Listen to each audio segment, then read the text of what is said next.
আসসালামু আলাইকুম।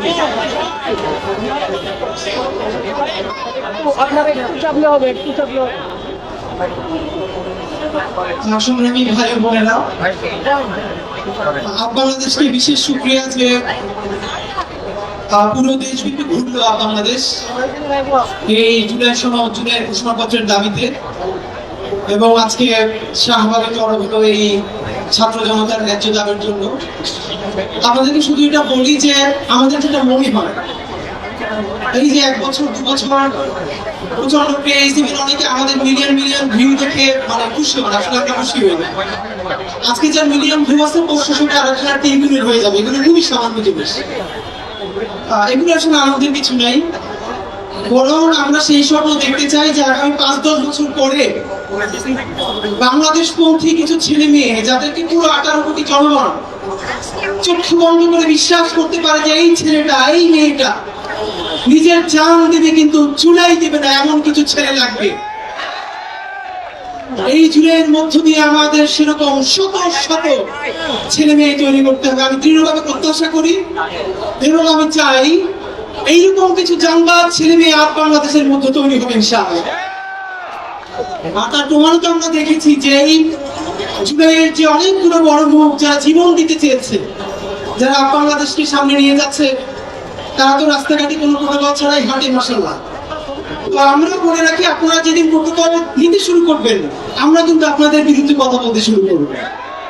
প্রোটোকল চলবে শুধু একটা, বাংলাদেশের জনগণের প্রোটোকল। এই জুলাই আমাদেরকে যা দিয়েছে আপনি ভাবেন, খুব লজ্জা লাগছে। এই বাংলাদেশ থেকে শুরু করে আমরা যারা এখানে আসার পরে এই পতাকাটা আমার এক ভাই আমাকে উপহার দিল। এটা একটা শুধু কাপড় না, আসলে আমি আমার জীবনে এটা খুব অনার্ড হয়েছে। এই জন্য এইখানে আমরা যারা কথা বলছি আমরা সবাই এই জুলাই ওভার রেটেড। ভেবে দেখেন, আমার চক্ষু যায়নি, আমার হাত যায়নি, আমার সারা শরীরে কোনো ক্ষত না, আমার পরিবারে একজন শহীদ হয়ে নেয় এই জুলাই। আমি তো শহীদ হই নাই, এমনকি আমার হাত যায় নাই, আমি পঙ্গু হই নাই, কিন্তু এই জুলাইয়ের সমস্ত ভালোবাসা মানুষ আমাদেরকে বাঁচতেছে। কিন্তু এই জুলাইয়ের যে অগণিত শহীদ, সেই শহীদের রক্তের ঋণ মিটানোর জন্য এই যে কালেকটিভ ফেলিওর, আমাদের জাতিগত ব্যর্থতা, জুলাইয়ের সব ভালো ভালো জিনিস নিব, এর দায় আমরা নিব না? আমাদের মুশকিল হয়ে গেছে এমন, এই জুলাইয়ের যা যা ভালো কিছু সেইটা ফটোকাট করে ভাই ব্রাদারদেরকে বলবো পোস্ট করো, আর এই জুলাইয়ের যা কিছু দায় এইটাই আমি জানি না। আমরা বলছি এই জুলাইয়ের যা কিছু ভালো তার কোনো মাস্টার মাইন্ড নাই, একমাত্র মাস্টার মাইন্ড নাম শুরু করে মহান আল্লাহ আর বাংলাদেশের 18 কোটি জনগণ। এই জুলাইয়ের যত দায়, সেই সমস্ত দায় আমি আমার ভাইয়েরা সহ বাংলাদেশের 18 কোটি মানুষের। আমরা বলেছি, আপনাদেরকে ফাঁকে বলি, গত 3-4 দিন ধরে আমাকে প্রবাসে আমার এলাকার, আমার উপজেলা জেলার যে সমস্ত বন্ধুরা যারা বিদেশে থাকেন অনেকে ফোন করে বলছেন যে আওয়ামী লীগের বিভিন্ন লোকজন আমার উপজেলার আমাদের পরিচিত বিভিন্ন ভাই বোনদেরকে ফোন করে আমার ডিটেলস জানতে চায়, আমার এক্সাক্ট বাড়ি, আমি ঢাকায় কোথায় কোথায় থাকি।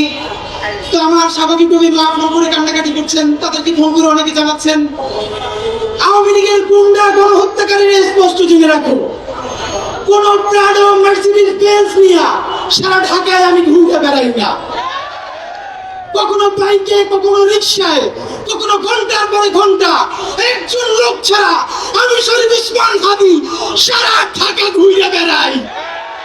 কিন্তু চুরির ভয়ে আমার উপজেলার আওয়ামী লীগের চেয়ারম্যান 10 দিন ধরে দেখা করতে চাই। গতকালকে বললাম, আপনি যত ফেরেশতা হন, আপনি গণহত্যা না করেন, এই গণহত্যাকারীর সমর্থন যোগাইছেন। আমার কোন নৈতিকতার ভাবে আপনার সাথে আমি 1 মিনিট দেখা করতে পারি না। তিনি আমার মেসেজ দিলেন, ভাই সারাদিন বাংলাদেশ এমন থাকতে বলা যায় না, কার কি কাছে লাগবে, আপনি যদি দেখা না করেন একজনের পাঠান, একটু দেখা করতে চাই।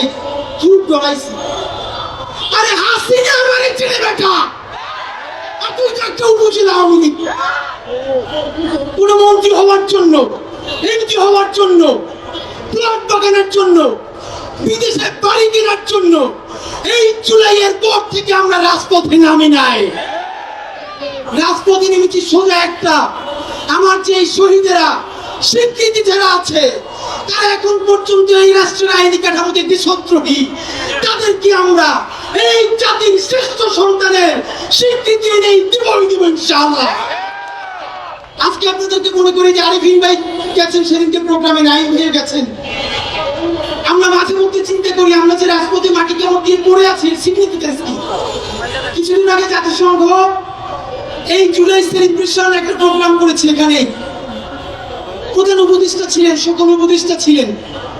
প্রধান উপদেষ্টার বক্তব্যের আগে 4 মিনিট নারায়ণগঞ্জের মাহবুব ভাই, যিনি দুই চোখ অন্ধ হয়ে গেছে, মাত্র 4 মিনিটের একটা ডকুমেন্টারি জাতিসংঘ করেছে, সেটা আমাদেরকে দেখিয়েছেন।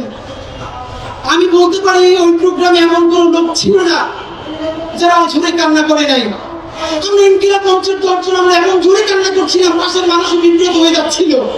আপনারা এখানে এমন কেউ নাই মাহবুব ভাইয়ের 4 মিনিটের ভিডিওটা দেখলে নিজেকে স্থির রাখতে পারবেন? তার মা তাকে জিজ্ঞেস করছে রাত্রি ঘুমাও না কেন? সে বলছে মা এখন তো আমার কাছে কোনো রাত দিন নেই, 24 ঘন্টাই অন্ধকার। তারা অন্যরা জিজ্ঞেস করছে ভাই আপনি কি সব থেকে বেশি মিস করেন? তিনি বলে ভাই সারা দুনিয়ার মধ্যে আমার মায়ের মুখটা আমি একটু মিস করি, আমার মায়ের মুখটা আমি দেখতে চাই। ঢাকা বিশ্ববিদ্যালয়ের সেন্ট্রাল মসজিদ থেকে নামাজ পড়ে বেরোচ্ছি সেদিনকে, এক অন্ধ ভাইয়ের টিআরটি 1 ডকুমেন্টেশন করবে, উনি নাম শুনে আমাকে জড়ায় ধরলেন। 24 বছরের এক ভাই হাফেজ কোরআনের, 2 চোখ অন্ধ হয়ে গেছে এই জুলাইয়ে। জড়ায় ধরে বললেন ভাই ডাক্তাররা বলছে আমার আলো কোনদিন ফিরবে না, একটা চোখে কয়েকদিনের জন্য কি একটু আলো ফিরানো চায়? আমার খুব ইচ্ছে করার আগে আমার মায়ের আমি একটু দেখতে চাই। ভাই আমার মনে হচ্ছে এই আলো যদি এখন আমার চলে যায়, আমি 24 ঘন্টার মতন একবার আমার সন্তানের হাসিকে দেখতে চাই। আর সেই লোক জীবনে আর মারে দেখবে না, বাবারে দেখবে না, সন্তান দেখবে না, তাদেরকে বেরিয়ে দিয়া যারা বিদেশে বাড়ি করতে চাও, হাসিনার থেকেও ভয়াবহ পরিণতি হবে। বন্ধুরা আমার, বাংলাদেশকে আজকে এখানে কেন জানাতে হবে? এখন পর্যন্ত বিদ্যমান আইনি কাঠামোতে আমাদের শহীদ ভাইয়েরা রাষ্ট্রদ্রোহী। এখন পর্যন্ত আইনি কাঠামোতে কেন তাদেরকে জাতির শ্রেষ্ঠ সন্তান করা গেল না? আমরা সবাই চাল দেওয়ার জন্য রাস্তায় নামছি, তখন জাতীয় ঐক্য কমিশন রাত 12টা পর্যন্ত মিটিং করে। গত 1 বছর করছেন কি তখন রাত 12টা পর্যন্ত মিটিং করেন নাই কেন? একটা খসড়া আমাদেরকে সনদ দেওয়া হইল, চ্যাটজিপিটি জিজ্ঞেস করছি একটা কেমন খসড়া দেওয়া যায়, চ্যাটজিপিটি একটা দিছে, প্রিন্ট দিয়ে সবাই দিয়ে দিছে। কি ভাই এই চ্যাটজিপিটির জুলাই সনদ আমরা মানি না। আপনারা জানেন, আমাদের অনেকে জানতে চাচ্ছেন আগামী 3 তারিখ যে কফিন মার্চের ঘোষণা করেছি আমরা, তা হবে কিনা?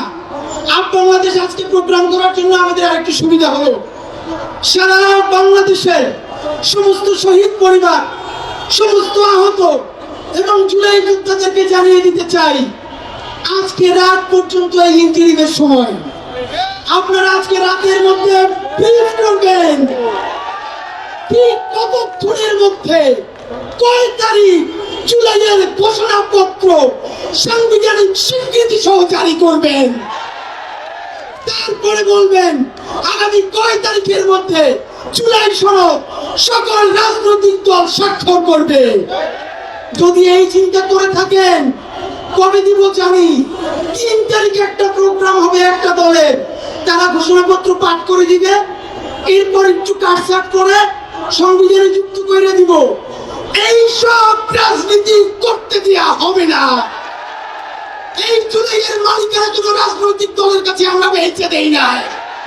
এই জুলাইয়ের মালিকানা একমাত্র প্রত্যেকটা শহীদ পরিবারের, আহত অন্ধ বন্ধু ভাই বোনের। এই জুলাইয়ের কোনো একক মাস্টার ম্যান থাকা চলবে না। বন্ধুরা আমার, মাননীয় প্রধান উপদেষ্টা, আপনার উপরে আস্থা রেখে বলছি, আপনার সরকারকে আজকে বলতে হবে আপনারা ঘোষণাপত্র কখন দিবেন এবং কিভাবে দিবেন, সনদ কখন দিবেন, কোন প্রক্রিয়ায় বাস্তবায়ন করবেন। যদি রাত 12টার মধ্যে কোনো ক্লারিফিকেশন না দেন, আজকে 1 তারিখ, আগামী 3 তারিখ এই জাদুঘরের সামনে থেকে দুপুর 12টায় আমরা প্রত্যেক উপদেষ্টার জন্য একটা করে কফিন নিয়ে জুলাইয়ের শহীদ পরিবার যোদ্ধারা সচিবালয় অবরোধ করবে যতক্ষণ না পর্যন্ত রাষ্ট্রীয় স্বীকৃতি দিয়ে ঘোষণাপত্র দেওয়া হবে, জুলাই সনদ দেওয়া হবে, ততক্ষণ পর্যন্ত সচিবালয় অবরুদ্ধ থাকবে।